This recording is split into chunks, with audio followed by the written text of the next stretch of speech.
The sound wasn't a whisper. It was a crack of thunder that silenced the entirety of London's elite. On June 14th, 1885, inside the hallowed vestry of St. George's Lady Ivana, Stirling did the unthinkable. She didn't just insult the most powerful man in England. Samuel Blackwood, the Duke of Ashford, she slapped him across the face. Witnesses gasped. The Queen's own cousin dropped her tea. Everyone whispered that Ivana's life was over. She was ruined, a pariah. But they were wrong, because exactly 90 days later, the woman who struck the Duke wasn't in a debtor's prison. She was walking down the aisle as his Duchess. How did hatred turn into the most scandalous marriage of the century? This is the true untold story of the Ashford affair. The heat in London that June was oppressive, a heavy, suffocating blanket that smelled of horse manure and expensive perfume. But inside St. George's Hanover Square, the air was cool, smelling of lilies and old stone. Lady Ivana Stirling stood near the heavy oak doors of the vestry, adjusting the lace on her younger sister's veil. Clara was shaking, not from the heat, but from sheer terror. Clara was 19, a delicate beauty with hair the color of spun gold, and she was about to marry Viscount Ainsley, a decent man, albeit one with a laugh like a braying donkey. "Stop fidgeting," Ivana whispered, her voice a soothing balm. "You look magnificent. Ainsley will faint when he sees you." "I feel faint," Clara gasped, clutching Ivana's wrist. "Oh, Ivana, did you see who just arrived?" "In the third pew." Ivana's eyes narrowed. She didn't need to look. The drop in volume in the nave outside was indicator enough. "I saw Samuel Blackwood, the Duke of Ashford. He was not merely a guest, he was a monolith. At 32, Blackwood was the wealthiest peer in the realm, possessing a fortune that reportedly dwarfed the royal treasury. He was also, by all accounts, a man carved from ice. He had dark hair, eyes the color of a stormy Atlantic, and a reputation for crushing business rivals with the indifference of a man stepping on an ant. He was also the man holding the promissory notes to half of London, including, Ivana feared, a significant portion of her own father's dwindling estate. "Why is he here?" Clara whimpered. "Father said he wasn't invited." "He is a duke," Ivana said grimly, smoothing a wrinkle on Clara's silk bodice. "He goes where he pleases. Ignore him. This is your day." Ivana ushered her sister out to the awaiting bridesmaids and stepped back into the shadowy quiet of the vestry to retrieve her gloves. She was 24, considered firmly on the shelf by societal standards. She had sharp features, hair the color of dark roasted coffee, and a tongue that had scared away 3 suitors in as many seasons. She preferred it that way. She was about to leave when the private side door opened. 2 men walked in. One was her father, the Earl of Stirling, looking pale and sweating profusely. The other was the Duke of Ashford. Ivana froze behind a high stack of prayer books on the corner table. She knew she should announce herself, but the look on her father's face stopped her breath. "Please, your grace," her father was pleading, his voice cracking. "Not today, Clara. She marries well. Ainsley is a good match. If you call the debt now, the scandal will stop the wedding. Ainsley's mother will pull him from the altar." Ivana's blood ran cold. Debt. She knew their finances were tight, but this sounded catastrophic. Samuel Blackwood stood with his back to Ivana. His posture was impeccable, his coat cut by Henry Poole of Savile Row, fitting his broad shoulders perfectly. His voice was a deep baritone, utterly devoid of emotion. "That is the point, Stirling," the Duke said. You used the dowry I loaned you to pay off gambling debts at White's, rather than investing it as agreed. You have committed fraud. I intended to pay it back. Intentions do not fill bank ledgers, Blackwood said, checking his pocket watch. I am not a charity. I am seizing the Sterling estate in Kent as collateral. The announcement runs in the Times tomorrow. Tomorrow, the Earl gasped. It will destroy us. Ivana, Clara. They will be destitute. The Duke shrugged, a small, imperceptible motion of his shoulder. Perhaps you should have thought of your daughters before you sat down at the piquet table. Frankly, Sterling, your daughters are hardly prizes worth preserving. One is a vapid child, and the other, Lady Ivana, is a shrew who will likely die a spinster. You've done them no favors keeping them in silk. The silence that followed was deafening. Ivana didn't think. She didn't calculate. The sheer indignity, not for herself, but for Clara, and the cruelty of doing this now, minutes before the wedding, snapped something inside her. She stepped out from behind the books. You have no heart, sir, she said, her voice trembling with rage. The Duke turned. If he was surprised to see her, he didn't show it. He looked her up and down with those cold grey eyes, an expression of mild boredom on his face. Lady Ivana, he drawled, eavesdropping. How consistent with your reputation. My father may be a fool with money, Ivana said, walking up to him. Her chin held high, though her heart hammered against her ribs like a trapped bird. But you are a monster with power. To threaten a family on a wedding day, it is beneath even you. It is business, Blackwood said dismissively. Something a woman of your limited experience could not understand. He turned away, dismissing her as if she were a servant. Look at me when I speak to you, Ivana commanded. He turned back, a sneer curling his lip. I see nothing worth looking at. The slap echoed. It was a solid connection.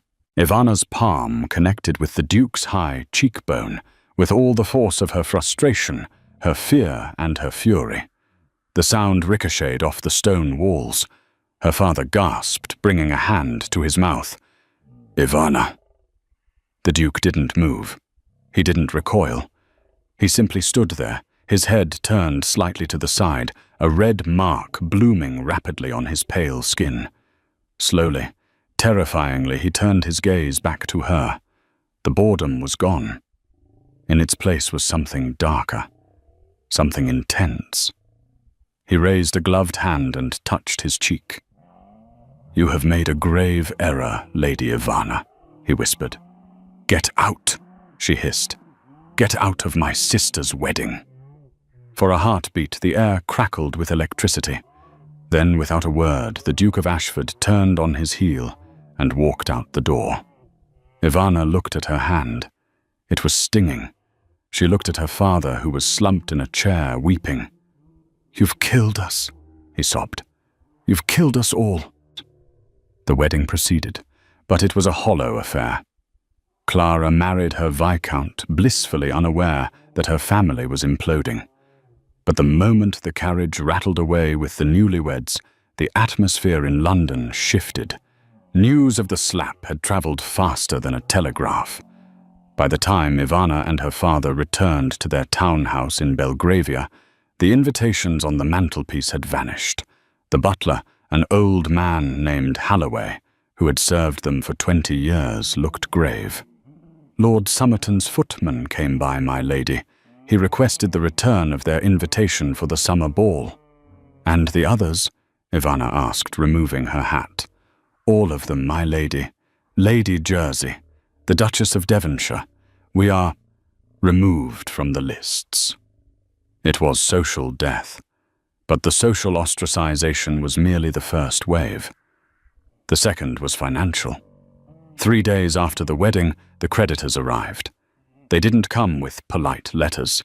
They came with bailiffs. The Duke hadn't needed to seize the Kent estate personally. He had simply let it be known that the Sterlings were in his bad graces. Every other creditor panicked and called in their loans simultaneously. "We have to sell the furniture," her father said on the fourth morning, staring into his brandy. He looked 10 years older. "And the horses. It won't be enough." Ivana sat across from him, reading the ledger. "We have nothing left, father, truly. Nothing. The Duke holds the mortgage on this house too. I didn't tell you. He can evict us whenever he chooses." Ivana closed the book. The guilt was a heavy stone in her stomach. She had struck the Duke, and in doing so she had accelerated their ruin. Her pride had cost them their roof. "I will fix this," she said, standing up. "How?" Her father laughed bitterly. "Will you slap him again?" "I will beg," she said, though the word tasted like ash. "I will go to Ashford House, and I will beg for time." It was raining when Ivana arrived at the Duke's mansion on Park Lane. It was a fortress of grey stone, imposing and severe. She wore her darkest dress, a charcoal wool that had seen better seasons, and carried no umbrella. She wanted to look pathetic. She wanted him to see the damage he had done. The footman sneered at her, but to her surprise she was not turned away. She was led into a library that smelled of leather and tobacco. Samuel Blackwood was sitting behind a massive mahogany desk, writing. He didn't look up when she entered. Ivana stood dripping onto his Persian rug for 5 full minutes. She refused to speak first. Finally, he set down his pen. He looked at her, his eyes scanning her wet hem, her damp hair, her pale face. "You are dripping on a rug worth more than your dowry," he said. "I came to apologize," Ivana said, her voice stiff. "Did you—" He leaned back, tenting his fingers. "It doesn't sound like an apology. It sounds like a negotiation." "My father is an old man," she said, stepping forward. "He is foolish, yes, but he does not deserve to die in the street. I am asking you, begging you to give us 6 months. I will find work. I will become a governess. I will pay you back every pound." The Duke laughed. It was a dry, humorless sound. "A governess, Lady Ivana, your father owes me £40,000. You would need to work as a governess for 300 years to pay the interest alone." Ivana felt the blood drain from her face. She hadn't known the sum was that high. "Then take the house," she whispered. "Take the Kent estate, but leave us a stipend, something to live on." Samuel stood up. He walked around the desk, moving with the predatory grace of a jungle cat. He stopped inches from her. She could smell the sandalwood of his cologne and the faint scent of rain on his coat, as if he had just come in. "I don't want your money, Ivana," he said, softly, using her Christian name for the first time. It sounded intimate and dangerous. "Then what do you want? You have taken our reputation. You have taken our security." "I want a solution," he said. He turned and walked to the window, looking out at the rain-slicked street. "You see, I have a problem, Lady Ivana, a problem that requires a very specific sort of woman." "I am sure you have legions of women," she spat. "I have legions of sycophants," he corrected. "I have women who want my title, women who want my money, women who are terrified of me." He turned back to her. "But 3 days ago you did something no one has done in my adult life. You treated me like a man who could be wrong. You struck me." I regret that," she lied. "I don't," he said. "It was the first honest thing that has happened to me in years." He walked back to her, his gaze intense. "I need a wife, Ivana, but not a love match. I need a shield." Ivana blinked, confusion warring with her fear. "A shield? My grandmother, the Dowager Duchess, is persistent. She is threatening to cut off my access to the unentailed Blackwood fortune, the money that actually funds my investments, unless I marry by the end of the year. She has a candidate in mind. Lady Gloria Halloway. Ivana gasped. Lady Gloria was a viper in silk, a woman known for poisoning reputations for sport. If I marry Gloria, my life will be a misery, Samuel said calmly. I need a wife who is strong enough to stand up to my family, sharp enough to manage my household, and desperate enough to agree to a marriage of convenience. He extended his hand. Marry me, Ivana. I will wipe your father's debt instantly. I will settle an allowance on him that will keep him in brandy until he dies. And you will be the Duchess of Ashford. Ivana stared at his hand. It was large, broad-palmed, the hand of a man who crushed things. And the marriage? She asked, her voice barely a whisper. What is the nature of it? In name, he said, we will live separate lives under the same roof. You will run my house, host my dinners, and keep the vultures away. In 3 years, if you wish, we can divorce quietly in the French courts. But for now, you belong to me. 3 months, she blurted out. He raised an eyebrow. I beg your pardon. I will give you 3 months, she said, her mind racing. If we cannot stand each other in 3 months, you will give me an annulment and let me keep the settlement for my father. The Duke studied her. A small, genuine smile touched the corner of his lips. It transformed his face, making him look devastatingly handsome. You bargain when you have nothing, he murmured. I like that. He took her hand. His skin was warm. Done. 3 months, Ivana. But be warned. The Blackwood estate is not a happy place. You may find you prefer the debtor's prison. The wedding took place 3 weeks later. It was not the fairy tale affair Clara had enjoyed. There were no banks of lilies, no choirs of angelic boys, and certainly no joyful tears. It was a civil ceremony in a dusty registrar's office, witnessed only by Ivana's weeping father and Samuel's solicitor, a man named Mr. Thaddeus Crouch, who looked like a tortoise in a wig. Ivana wore a suit of pale blue wool. Samuel wore black.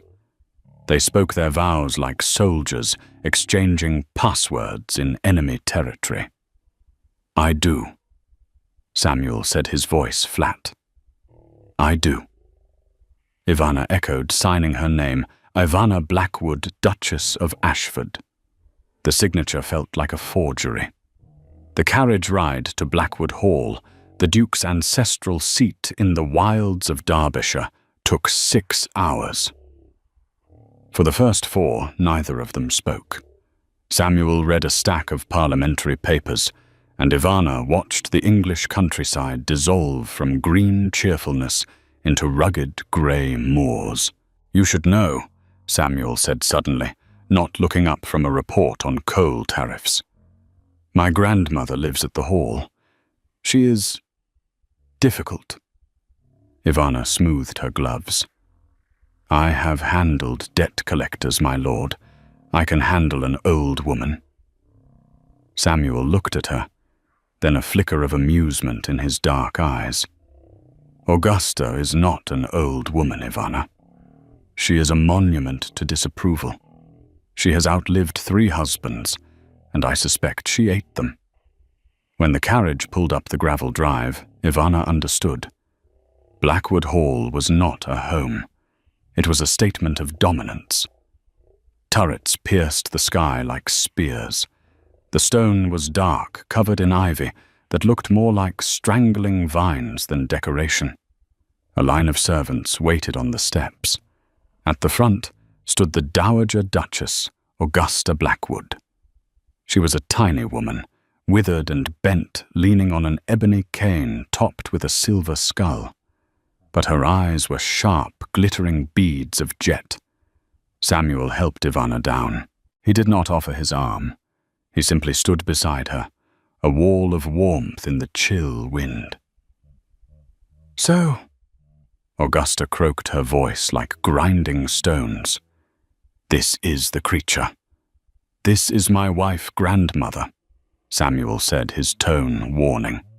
"Ivana, make your curtsy." Ivana dipped low and respectful, but she kept her chin up. "It is an honor, Your Grace." Augusta hobbled forward, squinting at Ivana's face. "She has good teeth, but her hips are narrow. She'll have trouble whelping an heir. Sterling stock is weak. Her father is a drunkard." Ivana felt the heat rise in her cheeks, but she remembered the deal. A shield. "My father enjoys his brandy, Your Grace," Ivana said, her voice clear and carrying over the wind. "Just as I understand you enjoy your judgments. We all have our vices. I prefer to keep mine private." The servants went still. The housekeeper, Mrs. Danvers, a severe woman who looked as though she hadn't smiled since the Regency, gasped audibly. Augusta stared at Ivana. For a second, Ivana thought the old woman would strike her with the cane. Then Augusta let out a bark of laughter. "Sharp tongue. Samuel shall flay you alive." "Good." I was bored. She turned and marched inside. Samuel leaned close to Ivana's ear. "Round one to the Duchess," he whispered. That night, Ivana was shown to her chambers. They were magnificent silk tapestries, a bed large enough for an army and a fire roaring in the hearth. But they were also lonely. She found a door hidden in the paneling. It connected to the adjoining room. Samuel's room. She tried the handle. Locked. She let out a breath she didn't know she was holding. She told herself she was relieved. He was keeping his word. This was a business arrangement.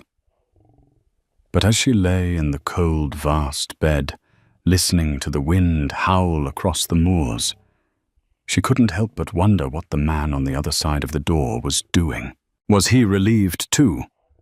Or was he just as alone? The first month passed in a strange, icy rhythm.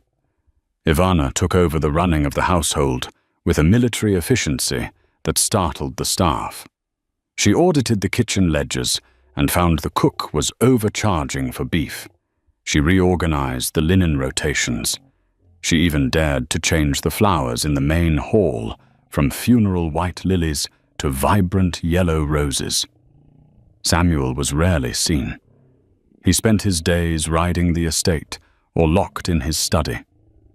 They met only at dinner, sitting at opposite ends of a 30-foot table, exchanging polite pleasantries about the weather or the tenant farmers. But the truce couldn't last. In the 5th week, the Dowager announced a dinner party. "We must introduce the neighborhood to the new Duchess," Augusta declared over breakfast, cracking a boiled egg with violent precision. "They all think Samuel married a milkmaid. We must show them he only married a pauper." The guest list was curated for maximum damage. At the top of the list was Lady Gloria Halloway, the woman Samuel was supposed to marry. The night of the dinner, Ivana dressed like armor. She wore a gown of deep emerald velvet that contrasted sharply with her pale skin and dark hair. She wore the Blackwood diamonds, a necklace so heavy it felt like a yoke around her throat. When she entered the drawing room, conversation stopped. Lady Gloria was there holding court near the fireplace. She was undeniably beautiful, a blonde vision in pink silk, with eyes that assessed Ivana with predatory gleam. "Duchess," Gloria purred, gliding over. She didn't curtsy. "How brave of you to wear that necklace. It was Samuel's mother's favorite. She always said it required a certain stature to pull off." Then it is lucky I am tall, Ivana said, taking a glass of sherry from a passing tray. I heard about the wedding. Gloria continued, raising her voice, so the nearby guests, the local squire, the vicar, and the gossiping Lady Truebridge could hear. So rush, rush. People are talking, you know. They say your father was about to be thrown into Newgate prison. Tell me, dear, did you marry the Duke for his heart or his checkbook? The room went silent. This was the test. If Ivana faltered, if she looked ashamed, she would be eaten alive by these people. Ivana took a slow sip of her sherry. She looked over the rim of the glass at Samuel. He was standing by the mantel, watching her. His face was impassive, but his hand was gripping his wine glass so hard his knuckles were white. He was waiting to see if his shield would break. Ivana smiled. It was a cold, dazzling smile. You are mistaken, Lady Gloria, Ivana said smoothly. I did not marry the Duke for his checkbook. I married him because he is the only man in England who can handle me. As for my father, yes, he has debts. But surely speaking of money at a social gathering is so nouveau riche. I thought you were better bred than that. She turned to the vicar. Mr. Collins, tell me about the church roof restoration. My husband mentioned he wishes to make a donation. Gloria turned a blotchy shade of red. The vicar, delighted to be addressed by the Duchess, immediately launched into a monologue about slate tiles. Ivana had won. Later that night, as the last carriages pulled away, Ivana found herself alone in the library, exhausted. She kicked off her shoes and poured herself a brandy. You were magnificent. She jumped. Samuel stepped out of the shadows. He had loosened his cravat, looking disheveled and dangerously human. She is a viper, Ivana said. She is... Samuel agreed, walking over to her. And you cut off her head without raising your voice. My grandmother was furious. She loves Gloria. Your grandmother hates me. My grandmother hates everyone who isn't her, Samuel said. He took the brandy snifter from her hand, his fingers brushing hers. The contact sent a shockwave up her arm. He took a sip from the spot her lips had touched. Why do you let her control you? Ivana asked, emboldened by the alcohol and the adrenaline. You are the Duke of Ashford. You own half the county. Yet you tiptoe around that old woman like a frightened boy. Samuel's face darkened. The playful mood vanished. You don't know what you're talking about, Ivana. Then tell me. We are married. We live in this mausoleum together. Tell me why you are so cold. Samuel slammed the glass down on the table. Because cold is safe. Because in this family warmth is a weakness that gets exploited. My father was a warm man. He loved art and poetry, and my mother. And Augusta destroyed him for it.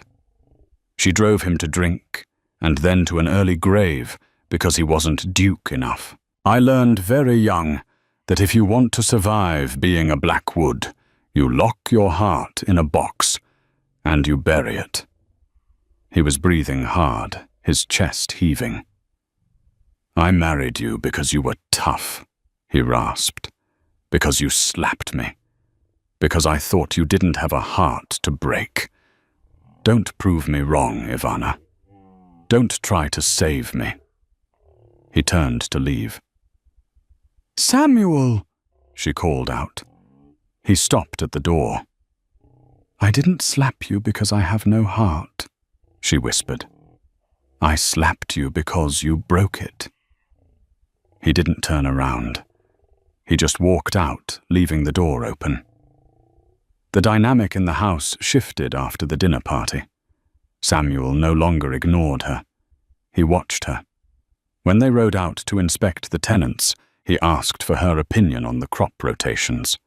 When they sat at dinner, he engaged her in debates about politics, seemingly testing her intellect. Ivana found herself looking forward to these spars. He was brilliant, cynical, and sharply funny when he let his guard down. She was falling in love with her husband, and it terrified her. The 3-month deadline was only weeks away. One rainy Tuesday, Samuel was away in London on business. Ivana decided to clean out the old master study, a room Samuel rarely used, preferring the library.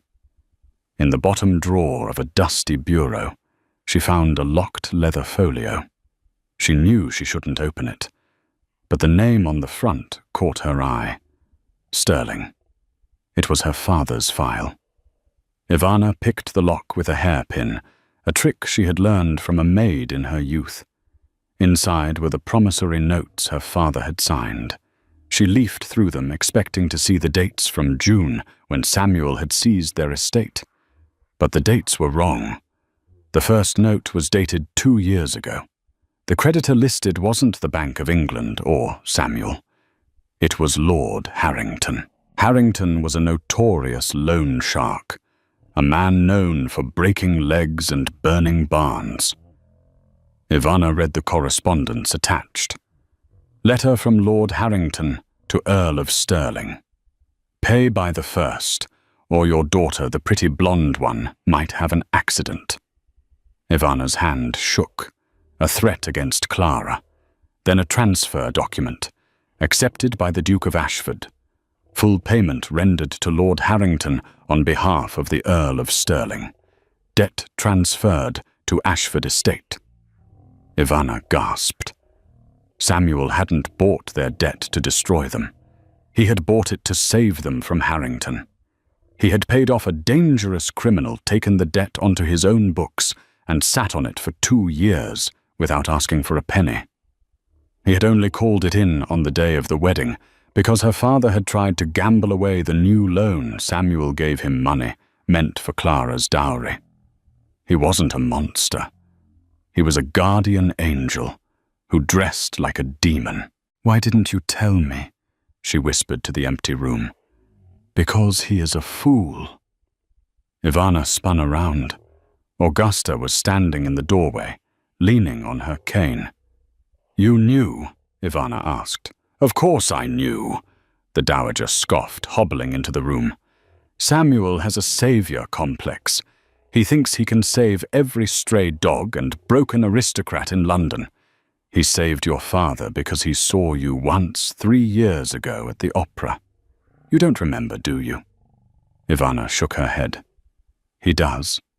He said you laughed at a joke during the intermission. He said it was the most beautiful sound he'd ever heard. When he heard your father was in trouble with Harrington, he stepped in. Anonymous, of course. He hates gratitude." Augusta looked at the papers in Ivana's hand. "He played the villain in The Vestry Girl because it was the only way to get your father to stop spending. He had to scare him straight. And he married you. Not for the inheritance." "Then why?"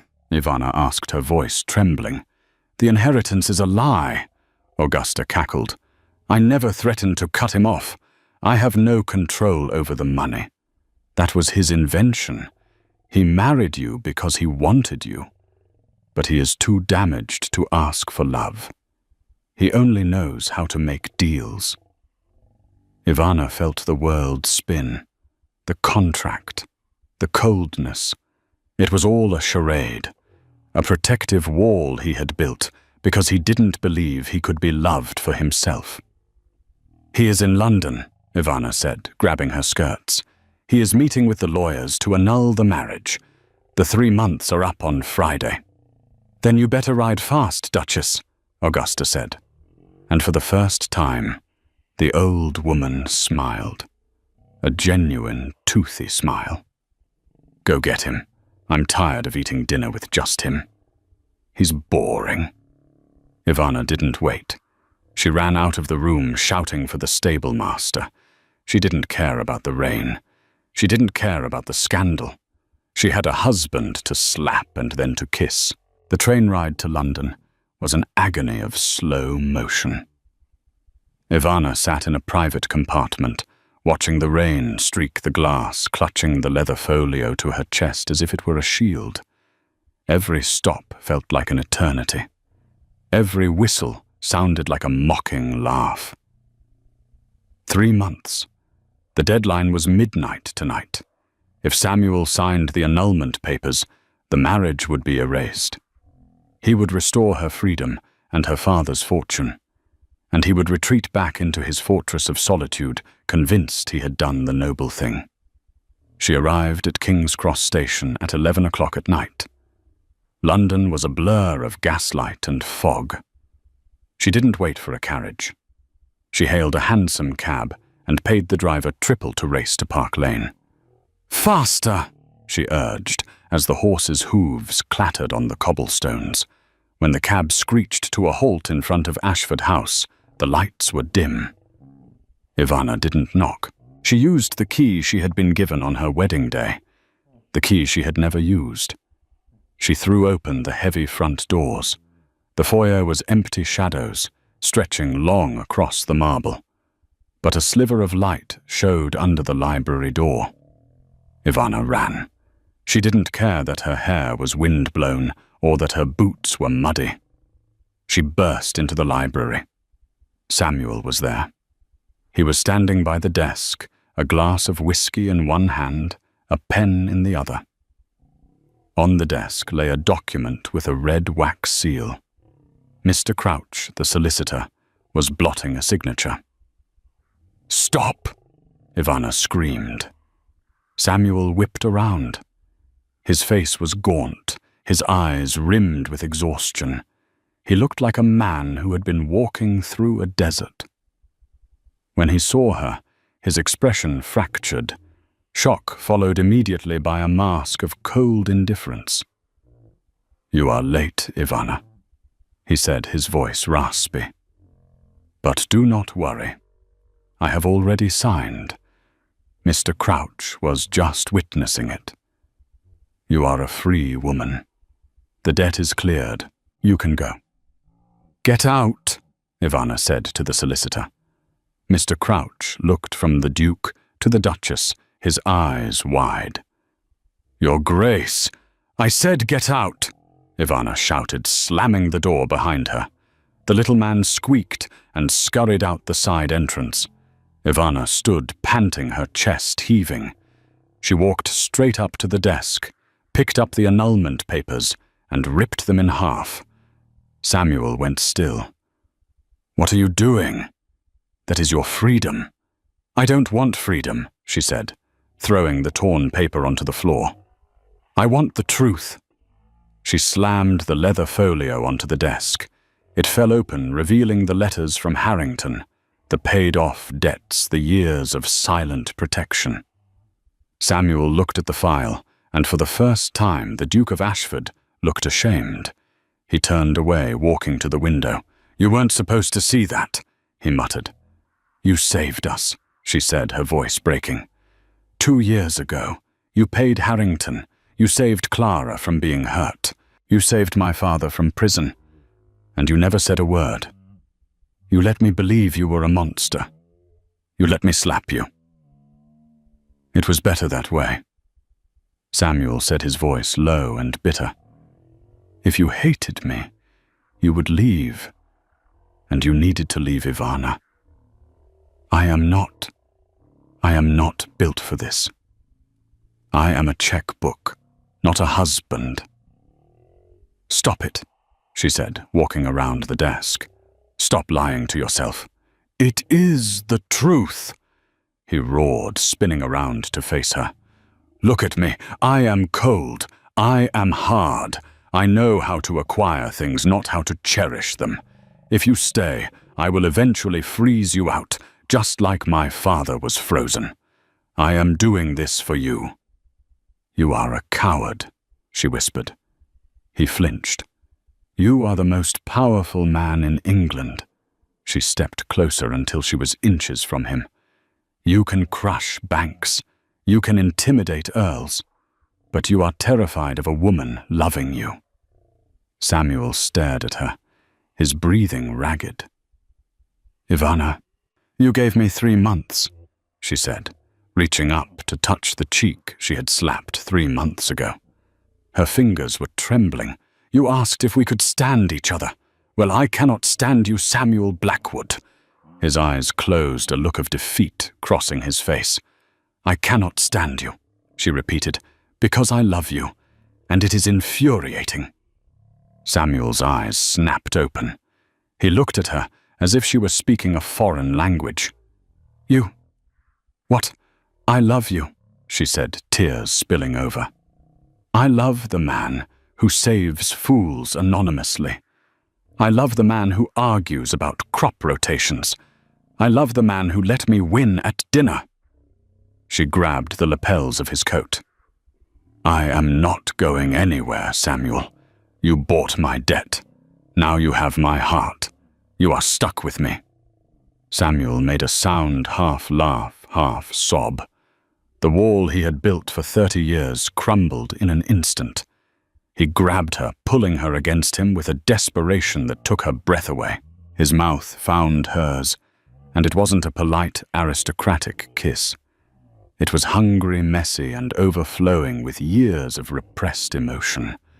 Ivana kissed him back, winding her arms around his neck, feeling the tension leave his body, replaced by a fierce, possessive warmth.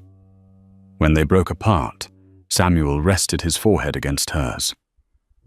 I will be difficult, he warned, his voice thick. I know, she smiled. I'll slap you if you get too unbearable. He laughed, a true, deep sound that filled the room. I'm counting on it. The reconciliation in the library was not the end of the war. It was merely the signing of the truest peace treaty London had ever seen. But treaties, as Samuel pointed out the following morning, over a breakfast of smoked kippers and strong tea, had to be ratified by the public. We have a problem, Samuel said, buttering his toast with the precision of a surgeon. The storm of the previous night had passed, leaving the sky a bruised purple. But inside the breakfast room, the fire was roaring. Ivana looked up from her correspondence. For the first time in months, she wasn't wearing the stiff, high-collared grey wool she used as armor. She wore a morning gown of soft lavender muslin, and her hair was loose around her shoulders. She felt exposed, but delightfully so. A problem? She asked. I thought we solved the problem. You tore up the annulment. I admitted I was desperately in love with you. It seemed quite tidy. Samuel's lips quirked, a sight that still made Ivana's breath catch. That is the domestic solution. I speak of the social one. To the world I am still the cold-hearted tyrant who seized your father's estate, and you are the shrew who trapped me. If we simply continue as we are, the whispers will turn into ostracization. You will be snubbed, Ivana. I cannot allow that. Ivana set down her cup. I don't care about the tone, Samuel. They are sheep in silk. They are sheep with teeth, he corrected, and they can bite. We need to reintroduce ourselves, not as the debtor and the duke, but as a unified force. We need a victory. He reached across the table, covering her hand with his. I propose we host the Christmas ball. Ivana's eyes widened. The Ashford Christmas ball was a legend from the previous generation, a gathering so exclusive and grand that wars were allegedly paused so generals could attend. It hadn't been held since Samuel's father died 20 years ago. It will be a spectacle, Ivana warned. Everyone will come just to see if we hate each other. Exactly. Samuel smiled, his eyes glinting with a dangerous charm. And we shall disappoint them all thoroughly. The preparations for the ball became a campaign. Blackwood Hall, usually a fortress of silence, was invaded by armies of florists, caterers, and musicians. Ivana found herself at the center of the whirlwind. In the past, she would have managed this alone, grimly checking ledgers. Now she had a partner. Samuel didn't retreat to his study. He walked the halls with her, debating the merits of velvet versus satin drapes, tasting wines, and most shockingly to the staff, laughing when the new footman dropped a tray of silverware. But amidst the joy, there were hurdles. 2 weeks before the ball, the Dowager Duchess summoned Ivana to her private solar. The room was stiflingly hot, smelling of dried lavender and old paper. Augusta sat by the window watching the gardeners hang lanterns in the oaks. "You are making a mistake," Augusta croaked, not turning her head. Ivana paused at the door. She had grown fond of the old battle-axe in a strange way. "A mistake, Your Grace. The lobster bisque has been approved by the chef. Not the bisque girl, the guest list." Augusta turned her black eyes sharp. "I see you have invited Lady Gloria." "I have," Ivana said calmly. "To exclude her would show weakness. It would suggest I am afraid of her." "She will come armed," Augusta warned. "Gloria does not lose gracefully. She has been telling anyone who will listen that Samuel is kept in a miserable, loveless marriage, and that you are spending his fortune to buy affection. If she sees a crack in your armor, she will drive a knife into it." Ivana walked to the window and stood beside the dowager. "Then she will be disappointed, because there are no cracks left." Augusta studied her granddaughter-in-law for a long moment. Then, with a grunting sigh, she reached into the pocket of her shawl and pulled out a heavy velvet pouch. "Here," she shoved it at Ivana. "If you are going into battle, you better have the right ammunition." Ivana opened the pouch. Inside lay the Ashford parure, a staggering collection of diamonds and sapphires that hadn't been seen since the coronation of King William IV. These are for the Duchess," Ivana stammered. "You are the Duchess, you foolish girl," Augusta snapped. "Wear them. Make Gloria Halloway go blind." The night of the ball arrived with a flurry of snow blanketing the Derbyshire moors in pristine white. The hall glowed like a beacon. The driveway was a river of carriages, the horse's breath steaming in the cold air. Upstairs in the master suite, the mood was quiet. Ivana sat at her vanity, staring at her reflection. She wore a gown of silver silk, overlaid with tulle that shimmered like frost. The sapphires around her throat felt heavy, cold against her skin. She was terrified. The door opened, and Samuel entered. He looked devastating in formal evening dress, the star of the garter pinned to his chest. But when he saw her, he stopped dead. "You look," he started, his voice rough like a queen. "I feel like an imposter," Ivana whispered, turning to him. "Samuel, what if they don't believe us? What if they see the girl who slapped you? What if I embarrass you?" Samuel crossed the room in 3 strides. He pulled her up from the stool, his hands gripping her waist firmly. "Listen to me," he said, his grey eyes fierce. "Do you know why I love you, Ivana?" She shook her head, tears pricking her eyes. "Because you are the only person in this world who sees me. Not the title, not the money. Me. You slapped a duke because he was being a bully. You married a stranger to save your father. You are braver than any soldier in that ballroom downstairs." He leaned down, resting his forehead against hers. "Let them stare. Let them whisper. Tonight I am not the Duke of Ashford. I am just the man who is lucky enough to be holding you. Do you trust me?" Ivana took a deep breath. She smelled his sandalwood scent, felt the solid warmth of him. The fear evaporated, replaced by a steel spine.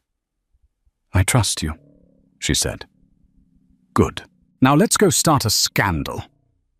The ballroom was a sea of colour and noise.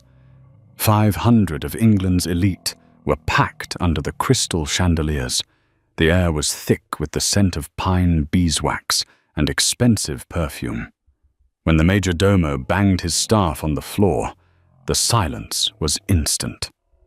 Her Grace the Duchess of Ashford, His Grace the Duke of Ashford. Ivana and Samuel appeared at the top of the grand staircase. A collective intake of breath swept through the room. They were a study in contrast, Samuel in stark black, Ivana in shimmering silver. But it was the way they moved that caught the eye. Samuel didn't lead her. He walked with her. His hand wasn't just holding hers. His fingers were interlaced with hers, a gesture of intimacy that was almost shocking in its informality. They descended the stairs, their eyes scanning the crowd. Ivana saw them all. Lord Avery, who had refused to loan her father £5. The Countess of Lyven, who had crossed the street to avoid her in July. Now they were bowing and curtsying, their faces masks of adoration. At the bottom of the stairs, the crowd parted. Standing there like a pink obstacle was Lady Gloria. She did not curtsy. She held a glass of champagne, her smile tight and brittle. "Samuel," she purred, stepping forward, ignoring Ivana entirely. "We were beginning to think you weren't coming down, hiding away, or perhaps you were just negotiating the terms of the evening with your wife." The insult was subtle, but it landed. The nearby guests went still.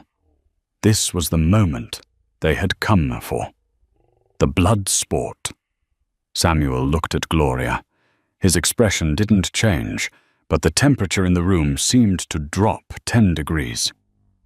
"Gloria," he said, his voice smooth and carrying effortlessly. "How kind of you to come, and how brave." Gloria blinked. "Brave? To wear pink in December?" Samuel said, a faint mocking smile touching his lips. "But to answer your question, I was not negotiating. I was admiring my wife." He turned to look at Ivana, and the coldness in his face melted into pure, unadulterated warmth. "My wife was simply too beautiful to share with you all just yet. I wanted her to myself for a moment longer." He lifted Ivana's hand to his lips and kissed her knuckles, his eyes never leaving hers. "You understand, don't you, Gloria?" he added softly. "The reluctance to share something precious." Gloria turned a shade of crimson that clashed violently with her dress. She opened her mouth, but no sound came out. The crowd rippled with whispers, not of scandal, but of romance. The Duke wasn't trapped. He was smitten. "Shall we dance, my love?" Samuel asked Ivana, turning his back on Gloria completely. "We shall," Ivana beamed. The orchestra struck up the opening notes of the Blue Danube. Samuel swept Ivana onto the floor. They moved together, seamlessly, a single entity spinning through the light. "You destroyed her," Ivana whispered as they turned. "She attacked my wife," Samuel said simply. "She got off lightly." As they danced, the rest of the room faded away. Ivana caught glimpses of faces in the blur, her father, Lord Stirling, standing by the punch bowl. He looked older, frailer, but for the first time in years, he looked at peace. He raised his glass to her, a silent apology, and a toast of gratitude. Ivana nodded back, a weight lifting from her heart. The debt was paid in full. "What are you thinking?" Samuel asked, pulling her slightly closer. "I am thinking about the vestry," she admitted, "about the day we met." Samuel winced playfully. "I still have a phantom pain in my cheek." "I am glad I did it," she said. "Glad you assaulted a peer of the realm." "Glad I woke you up," she said seriously. "If I hadn't slapped you, you would have walked out that door. You would have taken the estate, and I would have hated you forever." That slap. It was the beginning. Samuel slowed the dance as the music reached its crescendo. He stopped in the center of the room, ignoring the hundreds of eyes on them. "You are right," he murmured, his hand coming up to cup her jaw. his thumb tracing her lower lip. "You woke me up, Ivana. For 30 years I was sleepwalking. I was a ghost in my own house. You slapped the life back into me. And now," she asked, her heart hammering against her ribs.